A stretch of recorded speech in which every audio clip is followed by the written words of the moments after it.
Penunjukan Kasat Jenderal Gatot Nurmantio sebagai calon tunggal Panglima TNI menggantikan Jenderal Muldoko yang tidak lama lagi pensiun membuat beberapa pihak terperangah. Benarkah mantra darat kembali dipercaya memegang komando Panglima TNI karena alasan untuk mengamankan kedudukan Presiden? Kita simak liputannya berikut ini.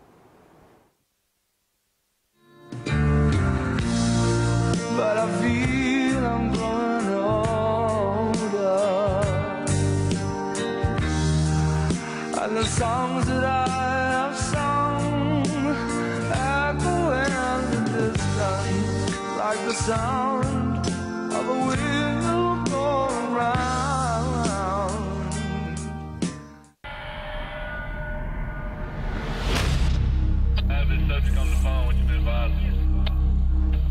Di belahan manapun di dunia ini, kekuatan militer tentu menjadi tulang punggung pertahanan keamanan teritori sebuah negara, tak terkecuali bangsa Indonesia. Dan sesuai konstitusi, Presiden memegang kekuasaan tertinggi atas Angkatan Darat, Angkatan Laut, dan Angkatan Udara. Hal ini berarti bahwa Presiden memiliki hak prerogatif untuk menentukan seorang Panglima TNI dari matra manapun. Tidak ada aturan yang menegaskan bahwa rotasi jabatan Panglima TNI harus secara bergiliran antar matra.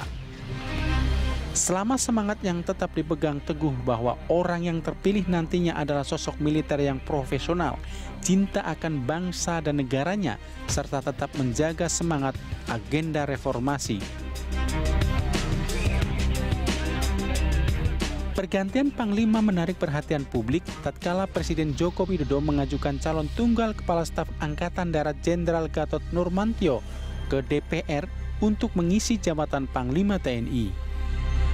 Wakil Ketua DPR Fahri Hamzah mengaku sudah menerima surat atas nama Gatot Nurmantio, Kepala Staf Angkatan Darat sebagai calon Panglima TNI.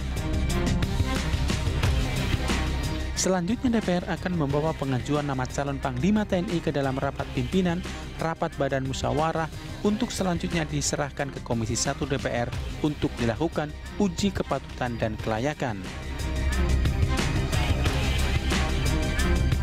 Selama ini, tradisi pergantian Panglima TNI selalu dijabat secara bergiliran antar matra yang diawali sejak masa pemerintahan Presiden keempat Abdurrahman Wahid.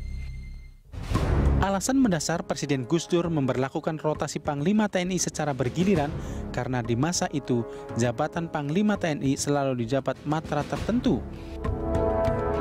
Penunjukan Gatot Nurmantio sebagai calon tunggal Panglima TNI oleh Presiden Joko Widodo, tradisi itu tidak lagi berlanjut. Gatot ditunjuk sebagai calon Panglima TNI untuk menggantikan Jenderal Muldoko yang akan pensiun pada 1 Agustus mendatang. Sedianya sesuai tradisi jabatan tersebut mestinya dijabat oleh KSAU dari matra udara.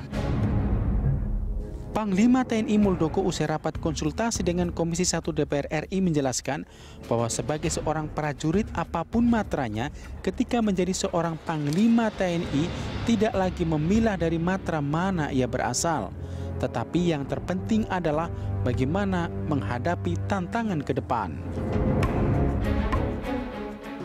Tantangan itu dinamis, ya. Tidak bisa kita membuat proyeksi, oh nanti kekuatannya di darat, kekuatan di laut, dan seterusnya. Semuanya tantangan kita sangat dinamis, ya. Itu, jadi nggak ada, lu mancing-mancing nanti larinya kemana kan, begitu udah ketahuan.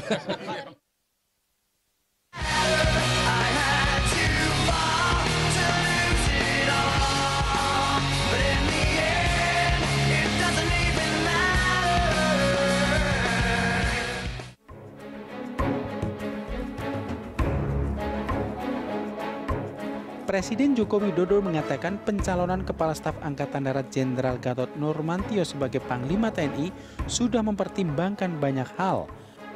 Antara lain, dinamika lingkungan strategis sangat berpengaruh dalam pencalonan Jenderal Gatot Nurmantio.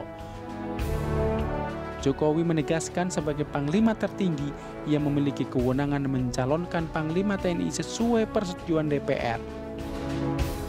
Bahwa pencalonan Panglima TNI itu ada hak prerogatif Presiden.